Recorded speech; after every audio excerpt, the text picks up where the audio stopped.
स्वागत है आपके अपने channel chalk and duster academy पे। और आज हम आपके लेकर आए हैं सीटेट का उर्दू का मॉक टेस्ट। इससे पहले हम सीटेट के काफ़ी मॉक टेस्ट बना चुके हैं, जिसका लिंक आपको हमारे चैनल की सीटेट उर्दू की प्लेलिस्ट में मिल जाएगा। आप वहां से जाके सारे जो मॉक टेस्ट हैं वो चेक कर सकते हैं, क्योंकि सीटेट के पेपर में अब ज़्यादा वक्त नहीं बचा है। तो आप लगातार तैयारी करते रहिए और हम आपको रोज़ाना मॉक टेस्ट प्रोवाइड कराते रहेंगे। और जो बच्चे हमारे चैनल पर नए हैं उनसे रिक्वेस्ट है, प्लीज़ आप हमारे चैनल को सब्सक्राइब कर ले और बेल आइकन प्रेस कर दें। तो चलिए फिर बिना किसी देरी के आज का जो सेशन है, जो आज का जो लेक्चर है वो शुरू करते हैं क्वेश्चन नंबर 31 के साथ। मुख्तलिफ मज़ामीन के आमोजिश में तालिब इल्म की मादरी ज़बान का इस्तेमाल क्या है। यानी कि 4 ऑप्शन दिए गए हैं। चारों ऑप्शन आपको ध्यान से पढ़ने, क्योंकि पेडालॉजी में सारे ऑप्शन क्या हैं, सही लगते हैं, लेकिन आपको जो बिल्कुल सही आंसर होता है उसको क्लिक करना होता है। तो क्वेश्चन नंबर 31 का जो सही आंसर होगा वो होगा ऑप्शन ए, बिल्कुल इसका करेक्ट आंसर है। नेक्स्ट क्वेश्चन की तरफ बढ़ेंगे। क्वेश्चन नंबर 32, माहिरीन लिसानियात अमूमन ज़बानों को किन दो चीज़ों का मजमुआ कहते हैं। यानी कि जो माहिरीन होते हैं उन्होंने अमूमन ज़बान को किन दो चीज़ों में तकसीम किया है। तो इसका जो सही आंसर होगा वो होगा ऑप्शन सी, लुगत और कवायद में उनको मजमुआ कहते हैं ज़बान को।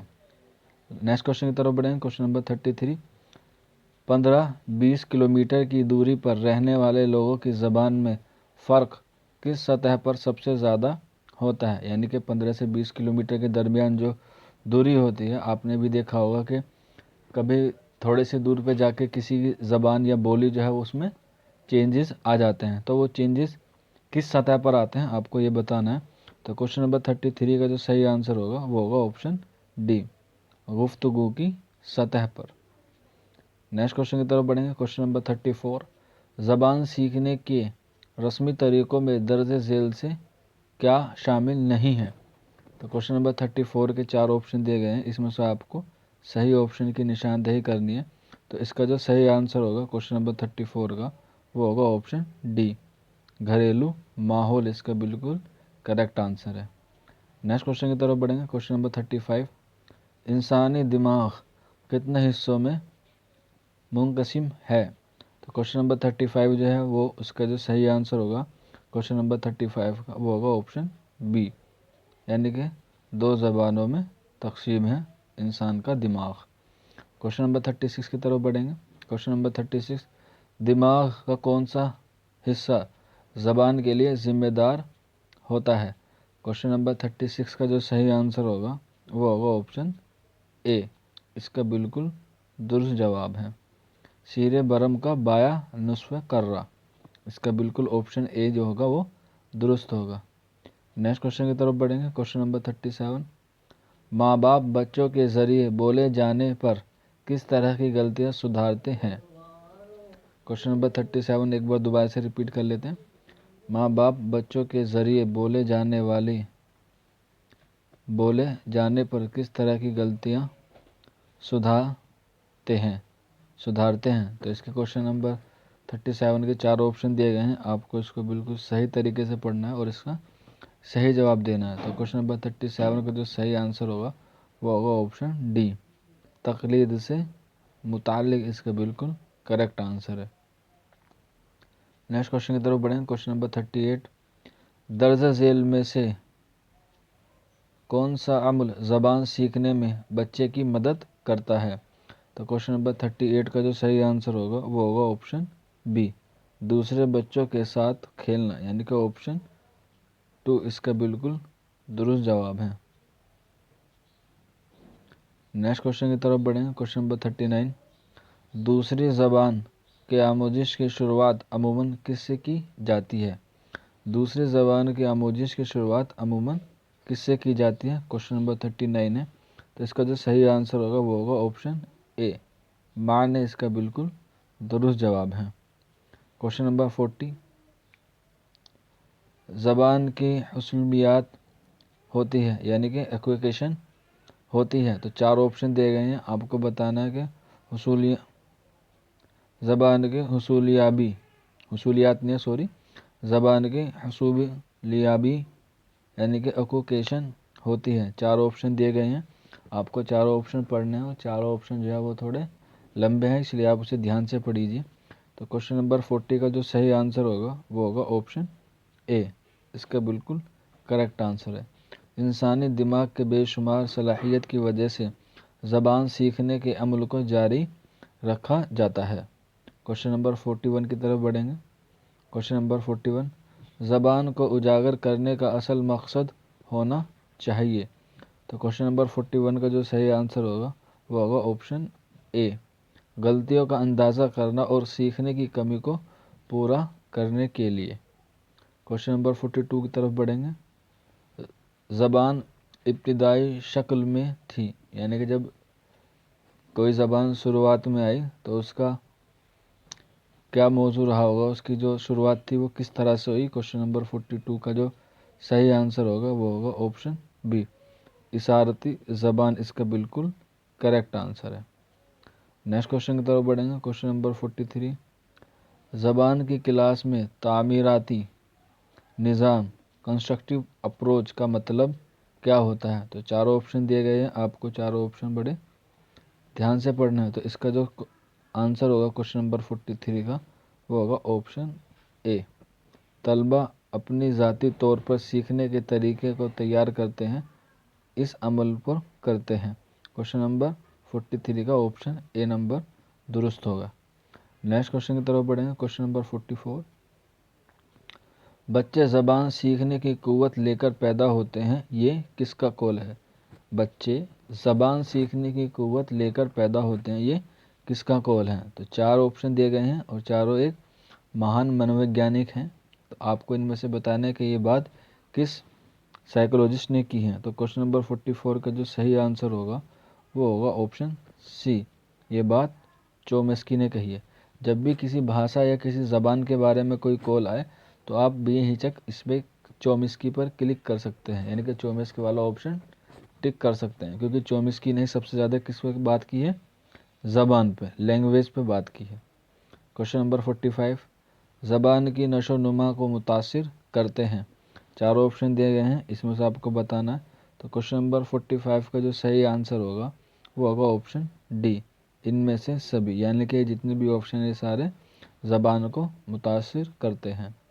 नेक्स्ट क्वेश्चन की तरफ बढ़ेंगे। क्वेश्चन नंबर 46, इब्तिदाई सतह की तालीम में कहानी और नज़्म को किस हद तक ज़रूरी मानते हैं। क्वेश्चन नंबर 46 का जो सही आंसर होगा वो होगा ऑप्शन डी, मुख्तलिफ शय के नामों और मिसालों से ज़बान की वजाहत होनी चाहिए।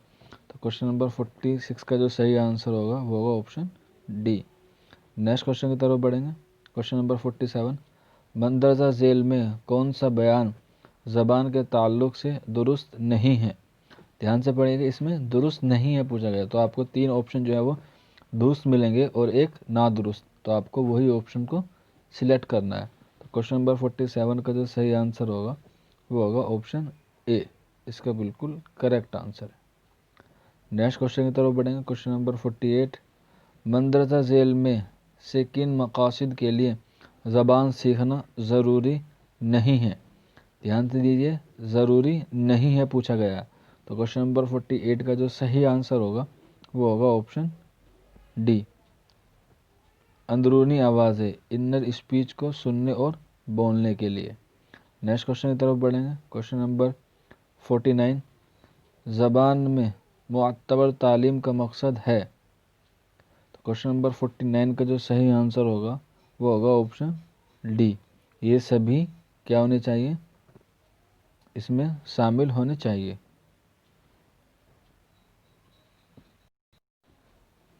क्वेश्चन नंबर 50 की तरफ बढ़ेंगे। 50वां, रिहाना जो कि हम जमात हफ्तम में ज़बान को उस्तानी है, तलबा को पहले जुमले के मुख्तलिफ अज्जा को वाज़ह करती है, फिर अज्जा की आमुजिश सिखाती है ताकि तलबा बेहतर ढंग से समझ सके जो कि वो समझाना चाहती है, वो किस उसूल की पाबंदी कर रही है। बहुत इंपॉर्टेंट क्वेश्चन है और इसी तरह से सीटेट में क्वेश्चन पूछे जाते हैं। अगर आपने इस तरह के क्वेश्चन को सॉल्व करने का जो तरीका है, जो आइडिया है, वो एकदम कैच कर रखा है तो आपका सीटेट क्वालिफाई हो जाएगा। और इसी तरह से ज़्यादा सीटेट में क्वेश्चन पूछे जाते हैं। जो वन वर्ड के क्वेश्चन होते हैं वो कम पूछे जाते हैं, जो पैडालॉजी है उस पर ही आपको कमांड करनी है। तो क्वेश्चन नंबर 50 का जो सही आंसर होगा वो होगा ऑप्शन डी, इसका बिल्कुल दुरुस्त जवाब है। तज्ज़िया से आमोजिश की तरफ, इसका बिल्कुल करेक्ट आंसर। ज़बान के हुसूली से मुराद इंसानी दिमाग के अंदरूनी सलाहियत की वजह से मादरी ज़बान या डैश सीखने के अमल से है।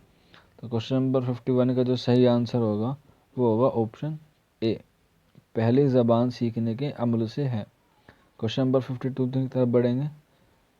1963 यानी कि 1963 के ऑफिशियल लैंग्वेज एक्ट के ज़रिए ये ऐलान किया गया कि 1965 के बाद भी अंग्रेज़ी तौर डैश इस्तेमाल होती रहेगी। तो क्वेश्चन नंबर 52 का जो सही आंसर है वह ऑप्शन सी, मरकज़ की माविनी ज़बान इस्तेमाल होती रहेगी, ऑप्शन सी। नेक्स्ट क्वेश्चन की तरफ बढ़ेंगे। क्वेश्चन नंबर 53, शमीम जो जमाअत चहरम को ज़बान पढ़ाते हैं उनकी हमेशा ये कोशिश रहती है कि उनके तलबा सही तलफ़ुज़, सही हिजा और सही लबो लहज़ा के साथ अल्फाज की अदायगी करें। वो ज़बान की नशो नुमा के किस पहलू को अपने तलबा में फ़रोग़ देना चाहते हैं। तो क्वेश्चन नंबर 53 का जो सही आंसर होगा वो होगा ऑप्शन बी, सूतियात, इसका बिल्कुल करेक्ट आंसर है। क्वेश्चन नंबर 54 बहुत इंपॉर्टेंट है। कोठारी कमीशन 1964-1966 का अहम मकसद क्या था, यानी कि इसका कोठारी कमीशन का मेन मकसद क्या था आपको बताना है। चार ऑप्शन दिए गए हैं, तो इसका जो सही आंसर होगा वो होगा ऑप्शन डी, इसका बिल्कुल दुरुस्त जवाब है।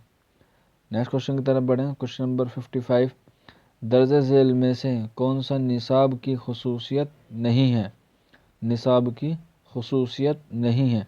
तो क्वेश्चन नंबर 55 का जो सही आंसर होगा वो होगा ऑप्शन डी, इनमें से कोई भी नहीं, इसका बिल्कुल करेक्ट आंसर है।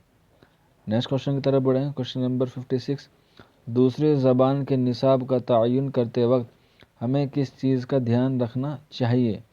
तो क्वेश्चन नंबर 56 का जो सही आंसर होगा वो होगा ऑप्शन डी, दर्जा बाला सभी, यानी कि हमें इन तमाम बातों का ध्यान रखना ज़रूरी है।